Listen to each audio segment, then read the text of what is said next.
আমি আমার সেনাবাহিনীর মধ্যে সর্বোচ্চভাবে আমি যুদ্ধ করে এবং সর্বোচ্চ মর্যাদা অর্জন করেছি।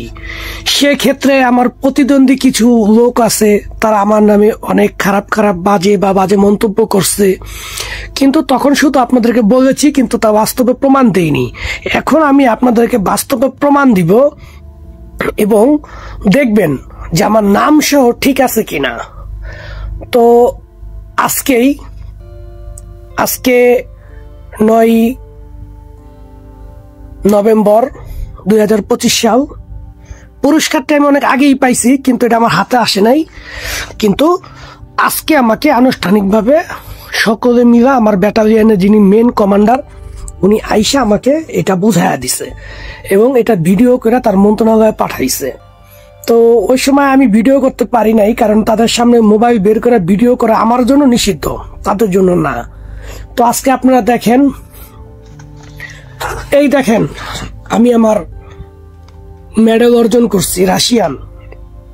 এই অর্জন আমার চেহারা দেখা হয় নাই, আমার মানসিকতা দেখা হয় নাই। এই অর্জন হইছে আমার সাহসিকতা, আমার অভিযান, যুদ্ধ ব্যাটালিয়নের নিজেকে বাঁচিয়ে রাখা এবং শত্রুপক্ষের বিরুদ্ধে অতিরিক্তভাবে অ্যাকশন নেওয়া, আরো অনেক কিছু আছে। যেই ধরনের অপারেশনের কারণে আমি 3টা পদক পাইছি, তার মধ্যে এইটা হচ্ছে একটা। এইটা দেওয়া হচ্ছে আমাকে ব্যাটালিয়ন থেকে। দেখেন লাল পাসপোর্টের একটা মনোগ্রাম, এটা হচ্ছে সামরিক দিক থেকে দেওয়া হয়েছে। আমি তো মূলত যুদ্ধে আছি, আমাকে তো পাসপোর্ট দিতে পারবে না। পাসপোর্ট দিতে হলে অনেক কাজ করতে হয়, ফিঙ্গার দিতে হয়, ছবি তুলতে হয়, আর অনেক কিছু করতে হয়। কিন্তু আমি তো যুদ্ধের ময়দানে, এখান থেকে তো তারা আমাকে পাসপোর্টের জন্য ওইখানে নিয়ে যাইব না। তাই তারা আমাকে সামরিক যেই পেপার, যেটা দেখাইলেই রাষ্ট্র আমাকে নাগরিকত্বর পাসপোর্ট দিব, হ্যাঁ, এটা হচ্ছে সেই নিশানা। আমি আপনাদেরকে আগেও বলছি যে আমাকে এবং আমার পরিবারকে নাগরিকত্ব দেওয়া হয়েছে। আমি যখনই মন্ত্রণালয়ে যাব, সাথে সাথে আমার সবকিছু আমাকে বুঝা দিব। আর এটা হচ্ছে আমার ব্যাটালিয়নের কমান্ডার থেকে পুরস্কার।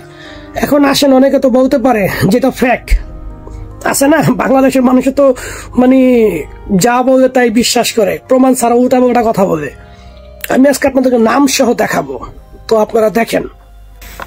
এই হচ্ছে আমার মেডেল, আর এটা হচ্ছে আমার সামরিক দিক থেকে যে পেপারটা দেওয়া হয়েছে, যেটা আমার নাগরিকত্বের জন্য, এটা আমার প্রমাণপত্র, এটাই পাসপোর্টের নিশানা। বুঝতে পারছেন? এখন আসি, এটা কার। এই দেখেন সামরিক দিক থেকে একটা অপারেশনে আমি 2টা মেডেল পাইছি, সেটা হচ্ছে 2টা মেডেলের নিশানা। এখানে 2টা মেডেলের একটা মর্যাদা। আর এই হচ্ছে সরকারি মনোগ্রাম সহ লেখা আছে, দেখেন রুস্কি ভাষায়, সোহেল এমডি। আমার নাম হচ্ছে এমডি সোহেল, কিন্তু তাদের হিসাব হচ্ছে অন্যরকম, সোহেল এমডি লেখে। তারপর এই যে দেখেন যেভাবে তারা আমাকে করছে, আনুষ্ঠানিকভাবে করে দিছে, এই হচ্ছে আমার প্রমাণ। ভালো করে দেখেন, যারা কিনা রোষ করবো তাদের জন্য বলতেছি, কমান্ডারের সিগনেচার সহ, মন্ত্রণালয়ের সিগনেচার সিল মারা সহ। আর এই হচ্ছে আমার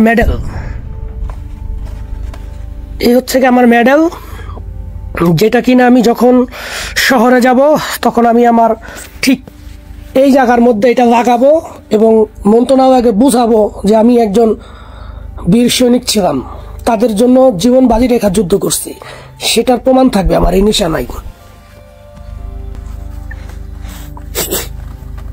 সেনাবাহিনী তাই যেটা আমার প্রাপ্য, সেটা আমি পেয়ে গেছি।